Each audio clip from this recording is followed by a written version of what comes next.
Welcome to ఆర్పక్స్ media. 10 నిమిషాలు time ఇస్తే చంద్రబాబు నాయుడు గారిని చంపేస్తా, పవన్ కళ్యాణ్ గారిని చంపేస్తా, నారా లోకేష్ గారిని చంపేస్తా అని చెప్పేసి పెద్ద పెద్ద మాటలు మాట్లాడిండు బోరుగడ్డ అనిల్. మనందరికీ తెలిసిందే బోరుగడ్డ అనిల్ ఏం మాట్లాడిండో, ఎసెంట్ మాటలు మాట్లాడిండో.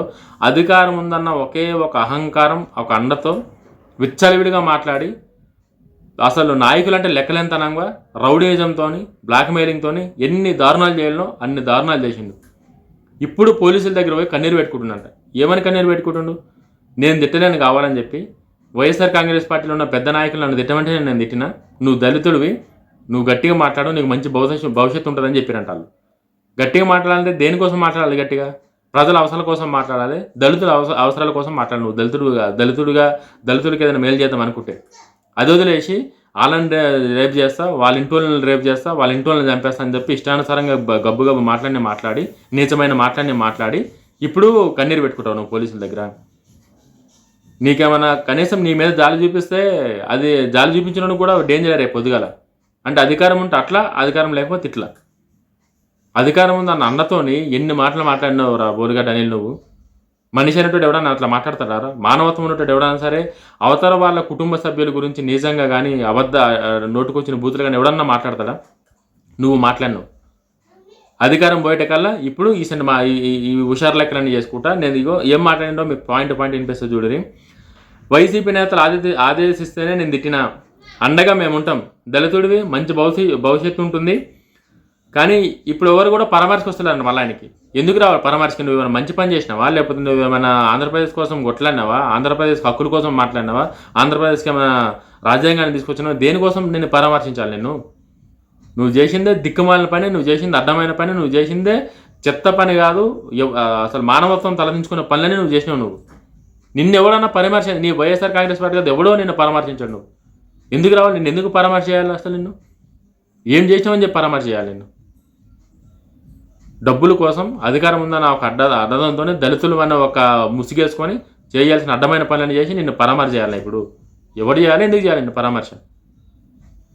నేతలు ఆదేశిస్తేనే తిట్టారు, కానీ ఇప్పుడు తిట్టిన వాళ్ళు కాళ్ళ పట్టుకొని క్షమాపణ కోరతాడంట. ఇప్పుడు మళ్ళీ అప్రూవర్గా మారతా. పోలీసుల వద్ద కన్నీరు పెట్టుకున్న బోరుగడ్డ అనిల్ రాజమండ్రి సెంట్రల్ జైలుకు తరలింపు. అప్రూవర్గా మారతారంట, తిట్టిన వాళ్ళ కాళ్ళ పట్టుకొని బతులాడతారంట. అప్పుడే ఎక్కడ పోయింది బుద్ధి? రేపు పొద్దున్న అధికారం పోతే నేను ఇట్లాంటి మాటలు మాట్లాడేదానికి కూడా ఒక లిమిట్ ఉంటుందన్న సోయ నీకు లేకుండా ఇష్టానుసారంగా పవన్ కళ్యాణ్ గారిని ఎట్లా మాట్లాడినావు? నువ్వు పవన్ కళ్యాణ్ గారి కుటుంబ సభ్యుల గురించి ఎట్లా మాట్లాడినావు? ఇట్లా మాట్లాడతారు ఎవరన్నా మనిషి అనేటోడు? ఇంట్లో లేడీస్ పేర్లు తీసి ఇష్టానుసారంగా నీచంగా మాట్లాడి లోకేష్ గారి గురించి, చంద్రబాబు నాయుడు గారి గురించి చంపేస్తావా నువ్వు మనుషుల్ని? 10 నిమిషాలు టైం ఇస్తే చంపేస్తావా? దేనికి చంపుతావు? నువ్వు ఎవడు చంపుతావు? ఇట్లాంటి దాన్ని ఎంకరేజ్ చేసిండు జగన్ అన్న. కనీసం ఏనాడు కూడా ఒక్క వైఎస్ఆర్ కాంగ్రెస్ పార్టీ నాయకుడు కూడా బోరుగడ్డ అనిల్ మాట్లాడిన తప్పు, ఇట్లా మాట్లాడి ఉండకూడదని చెప్పి ఎవ్వరు కూడా ఖండించలే. అంటే అర్థం చేసుకోండి, వాళ్ళే వదిలేరా బోరుగడ్డ అనిల్ని. నువ్వు రెచ్చిపోరా, నీకెందుకు? దళితుడు అని ఒక ముసుగేసుకో, ఆ దళితుడు అనే ముసుగులో నీ ఇష్టానుసారంగా ఏమేమి చేయాలన్నది వదిలేరు. అట్లా ఒక ఆంబోతును వదిలేసారు అంతే. ఇప్పుడు పోలీసుల దగ్గర కన్నీరు పెట్టుకుంటే ఏం లాభము? చేయాల్సిన తప్పులు ఎన్ని చేసినావు నువ్వు? ఒకటారండో నువ్వు చేసింది. ఎన్ని తప్పులు చేయాలో అన్ని తప్పులు చేసినావు నువ్వు. మానవ జాతి తలదించుకునే మాటలు మాట్లాడినావు నువ్వు. రేపులు చేస్తా, చంపేస్తా, ఏం మాటలు అయ్యి? రాజ్యాంగంలో ఉన్నాము మనం. ఆంధ్రప్రదేశ్లో అసలు రాజ్యాంగం నడిచింది అప్పుడు జగన్ ఉన్న రోజులు. ఎందుకే ప్రజలు ఓట్లు జగనన్నకి? ఇసంటి వాళ్ళని అందరినీ ఎంకరేజ్ చేసి, ఇసంటి వాళ్ళని ఇట్లా ఆంబోతుల్లోకి వదిలేసి ఆలని చంపేస్తా, ఆలని ఇచ్చేస్తా అని చెప్పేసి లేడీస్ని కించపరిచేటట్టు మాట్లాడి, ఇంట్లో ఆడాలను బూతులు తిట్టి ఇసంటి వాళ్ళని ఎంకరేజ్ చేసే వాళ్ళకి ప్రజలు ఎందుకు ఓట్లు వేయాలి? నువ్వు అప్రూవర్గా మారి ఏం చేద్దాం అనుకుంటున్నావు? అప్రూవర్గా మారి కాలు పట్టుకొని బతులాడితే నువ్వు మాటలు పోయినట్ట? ఎంత దారుణమైన మాటలు మాట్లాడినావు నువ్వు? ఎంత నీచమైన మాటలు మాట్లాడినావు నువ్వు? అంత అహంకారమా అధికారం ఉంటే?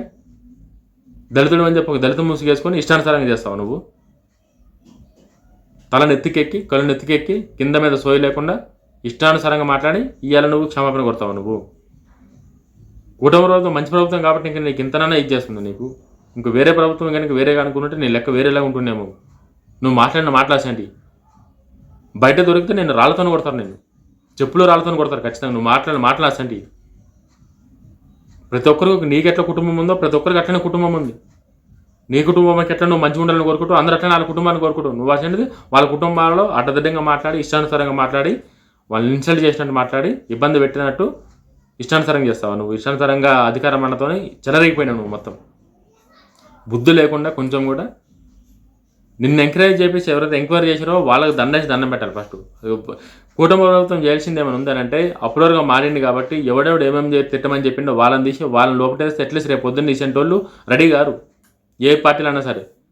నాకు తెలిసి ఇండియాలో ఇన్ని రాజకీయ పార్టీలు ఉన్నాయి, ఏ రాజకీయ పార్టీ నుంచి కూడా ఇట్లా మాట్లాడే నాయకుడు అయితే ఏ స్టేట్లో లేనే లేడు. ఒక్క ఆంధ్రప్రదేశ్లో జగనన్న గవర్నమెంట్లో తప్ప. జగనన్న అట్లా తయారు చేసింది నేను. జగనన్న పేరు చెప్పి వీళ్ళు అట్లా తయారయ్యారు. అధికారం ఉందని చెప్పేసి వైఎస్ఆర్ కాంగ్రెస్ పార్టీ కండు వేసుకోవాలి, ఇష్టానుసారంగా బ్లాక్మెయిల్ చేయాలి, రూఅప్ చేయాలి, రౌడీ ఏం చేయాలి, ప్రజలను భయపెట్టాలి. గదే చేసిరు. ఇంకా ఏం లాభం? అట్లా చేసినందుకే కదా ఇలా జగనానికి పరిస్థితి వచ్చింది. వీటన్నిటి గురించి అంబటి రాంబాబు కానీ పేర్లని కానీ ఇవన్నీ మాట్లాడు వీటి గురించి. మరి వాళ్ళకి వినిపించలేదా, వాళ్ళు చూడలేరో నాకు తెలియదు. అది వాళ్ళు మాట్లాడాల్సింది ఏముందనంటే ప్రజలకు ఇబ్బంది కలిగేసి ఇవి ప్రజలకు ఇబ్బంది కలిగేటి. వీటి గురించి వాళ్ళకి ఏముండదు. వాళ్ళకి పవన్ కళ్యాణ్ గారి సినిమా గురించి, పవన్ కళ్యాణ్ గారి సినిమా టికెట్ల గురించి వాళ్ళ పని అంతా ఫోకస్ అంతా వీటి మీద పెడతారు వాళ్ళు. ఇసంటి అడ్డమైన మాటలు మాట్లాడకరా మా పార్టీలు ఉండి, మా పార్టీ పరువు పోతుంది అని చెప్పి వీడికి బుద్ధి చెప్పేటోడు కూడా ఎవరు లేకుండే. కింద కీచి వదిలేశారు. నీ ఇష్టం, నువ్వు రెచ్చిపో, నీకెందుకు మేము ఉన్నామని చెప్పి. ఇదా పెద్ద ఆయన మీద, చంద్రబాబు నాయుడు గారి మీద, లోకేష్ గారి మీద, వాళ్ళ ఫ్యామిలీ మెంబర్స్ మీద బరితెగించి మాట్లాడి ఇవాళ నువ్వు కన్నీరు పెట్టుకుంటావు. నువ్వు నీకు ముసలి కన్నీరు ఎవడో కావాలి రియల్లా? నువ్వు పోలీస్ స్టేషన్ ఉన్న రోజులే నీకు సేఫ్. బయటకు వస్తే ఆంధ్ర ప్రజలు కొట్టేటట్టు ఉన్నారు. నువ్వు దొరికితే నిన్ను పచ్చడి చేస్తారు ఖచ్చితంగా. పద్ధతి మనిషి అన్నాక కొంచెమన్నా సంస్కారం అనేది ఏదో ఒక మూల ఉండాలి. ఇష్టానుసారంగా అధికారం ఇవాళ ఉంటుంది, రేపు పోతుంది. ఒక మనిషికి అయితే నీకు ఒక సంస్కారం అనేది తగలడాలి కదా. ఏం సంస్కారం అనేది? నీతో అదో సంస్కారం అది. అప్రూవర్గా మాట్లాడి ఒక్కొక్కరిని పోయి కాలు పట్టుకుంటావా? దగ్గర రానిస్తాడు ఎవడన్నా నిన్ను? ఎవడన్నా నేను దగ్గరికి రానిస్తాడా? మనిషి అనేటువంటి ఎవడన్నా నీ తప్పుని క్షమించే మనసు అయితే ఎవ్వడికి ఉండదు మనిషి అనేటువంటికి. అటువంటి తప్పులు చేసినావు నువ్వు. ఆంధ్రప్రదేశ్ ప్రజలు అసలు నీ చేసినటువంటి అధికారం ఉన్నా సరే కూడా నీ చేసినటువంటి ఎంకరేజ్ చేయవద్దు. అసలు ఆంధ్రప్రదేశ్ ప్రజలు ఎట్లా ఎంకరేజ్ చేసారో అర్థం కాలేదు. దళితుల్ని అడ్డం పెట్టుకొని దళితులు పరువు తీసినావు నువ్వు అందరిది. ఆ దళితులందరూ తలదించుకుంటారు ఇవాళ నీ చేసినటువంటి వల్ల. ఏం ఉపయోగం నీ వల్ల? దళితులకి ఏం ఉపయోగం? నువ్వు దళితులు మంచి భవిష్యత్తు ఉంటుందంటే ఎవరికి భవిష్యత్తు ఉంటుంది? నీకా దళితులకా? జస్ట్ అధికారం ఉందన్న ఒక దాంతో ఇష్టానుసారంగా చెలరేగిపోయి ఇప్పుడన్నీ కథలు పడుతున్నావు. అన్నీ నీ కథలు ఏం చేయాలో, నీ కథలు ఎట్లయితే అన్నీ ప్రజలు రెడీగా ఉన్నారు.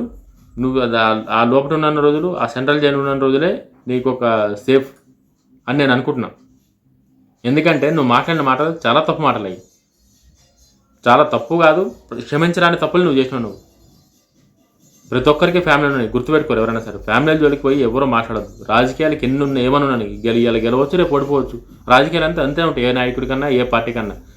అంతే తప్ప అధికారం ఉందన్న ఒక అహంకారంతో కనుక అవతలని కించపడేటట్టు, అవతల కుటుంబాలని కించపడేటట్టు మాట్లాడితే అది ఎప్పటికన్నా డేంజరే. వీడియో కన్నా నచ్చితే లైక్ చేయండి, షేర్ చేయండి. జై హింద్.